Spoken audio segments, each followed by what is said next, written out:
আমার কলকাতা নিউজ, কথা হবে সামনাসামনি।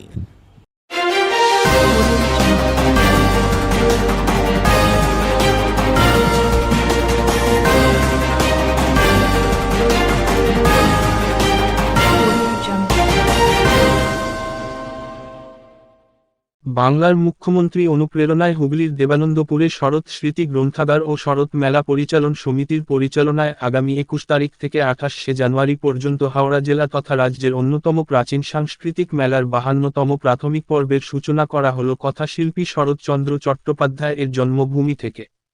উপস্থিত ছিলেন আমতা বিধানসভার বিধায়ক সুকান্ত পাল, চুঁচুড়া বিধানসভার বিধায়ক অসিত মজুমদার এবং আরও অন্যান্য বিশিষ্ট ব্যক্তিবর্গ। এই বিষয়ে বিজেপির পক্ষ থেকে কটাক্ষের সুর।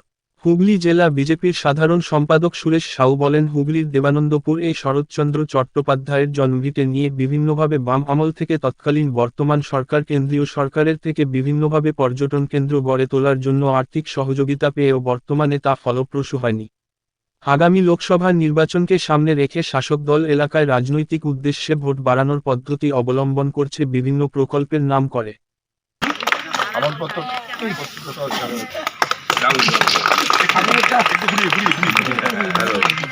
আমি প্রধানকে দিলাম ও দাদা হাত দাদা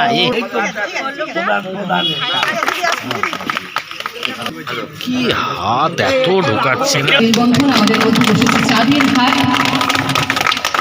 হাততালিটা আসতে হয়ে যাচ্ছে, সত্যি কথা।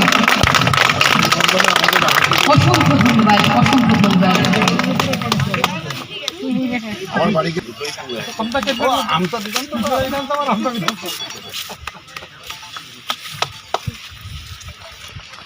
সম্মানীয় জনপ্রতিনিধি থেকে শুরু করে আমাদেরও অনেক জনপ্রতিনিধি এসে উপস্থিত হয়েছেন, যারা শিক্ষক এবং বিভিন্ন সাংস্কৃতিক জগতের সঙ্গে যুক্ত, তারাও আজকে এসে উপস্থিত হয়েছে। তাদের সবাইকে ধন্যবাদ জানাই।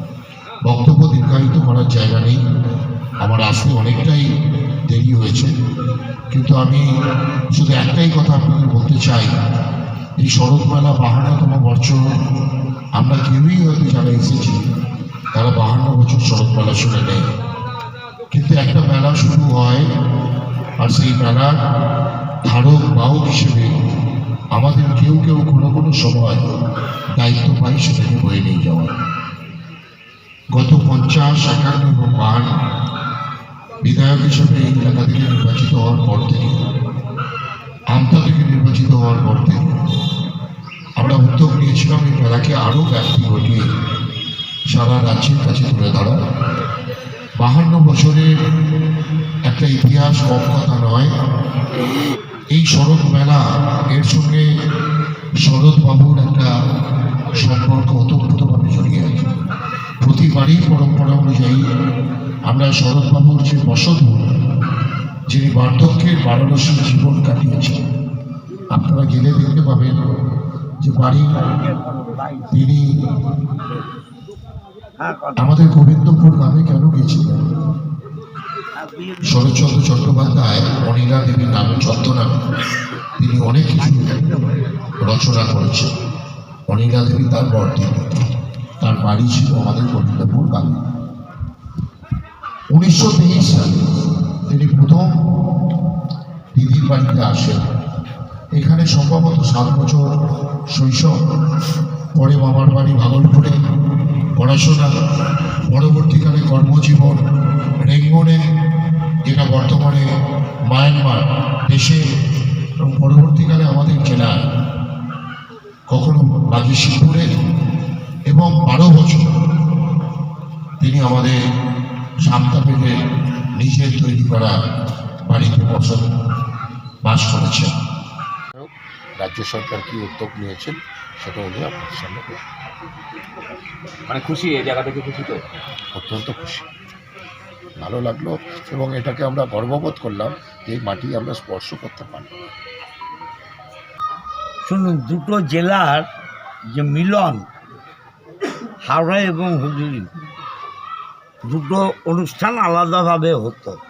এটা মিলন হচ্ছে সুকান্তর উদ্যোগে, ও আমতায় প্রথমবারের এবার বিধায়ক, ও যে উদ্যোগ নিয়েছে ও ছোট হলেও ও স্মরণীয় হয়ে থাকবে। এবং এই মিলন আমি আর ও যতদিন আছি এবং আমাদের পরের প্রজন্ম, আমরা এটাই শিক্ষা দিয়ে যাব যে আমাদের প্রোগ্রামেও যাতে ওরা আসে, আর ওদের প্রোগ্রামেও যাতে আমাদের এখানকার যারা সরকারি দায়িত্ব পালন করে তারা যায়। ভালো লাগছে। সুকান্তবাবু কি জানিয়েছে আগামী দিনে? হ্যাঁ, সরকারিভাবে এরকম মিলন হবে, এরকম কোনো উদ্যোগ? সরকারিভাবে দেখুন দুটো তো এটা তো পুরোপুরি সরকারি অনুষ্ঠান। দেবানন্দপুরে যেটা হয়, আমি আমাদের ডিএম এবং হাওড়া ডিএম আগে হুগলিতেই ছিলেন, আমি 2 ডিএমকেই অনুরোধ করব যাতে এই মিলনটা আরও সুন্দর হয়। আপনাকে সুকান্তবাবু কি জানিয়েছিল এই বিষয়টা নিয়ে প্রথমে? সুকান্তবাবু বিধানসভায়, সেটা আমাদের বিধানসভার প্রশ্ন, আপনাকে বলবো না। সুকান্তবাবু বলেছিল যে 2টো জেলার মিলন চাই এবং এই শরৎচন্দ্রের ভিটের মাটি ওখানে যাবে এবং এখানে সুকান্ত আজকে একটা গাছ পুঁতে যাবে মিলনের স্মৃতি হিসাবে। সুকান্ত অনেক আগে থেকে ওদের লোকেরা আরও 3-4 বার এসছে, আজকে ও এলো এবং কালকে রাত্রির থেকেও এখানে লোক আসে রয়েছে। আর আপনারা জানেন এটা চিফ মিনিস্টার নিজে, আপনারা তো ছিলেন সবাই, চিফ মিনিস্টার নিজে এটা ওপেন করেছেন, তাই না? অতএব প্রাথমিক স্টেজে 2 কোটি দিয়েছেন, পরে অর্থ অনুযায়ী টাকা আসবে এবং এটা যখন পর্যটন কেন্দ্র পুরোপুরি হবে সব ব্যবস্থা, তখন এর অর্থনৈতিক পরিকাঠামো পাল্টে যাবে।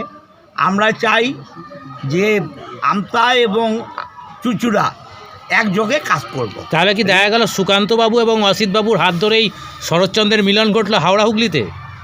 দেখুন, আপাতত তো সেটা দেখতে পাচ্ছেন, এটা তো কেউ চেষ্টা করেনি, সুকান্ত চেষ্টা করেছে, আমি এর জন্য ওকে ধন্যবাদ জানাই।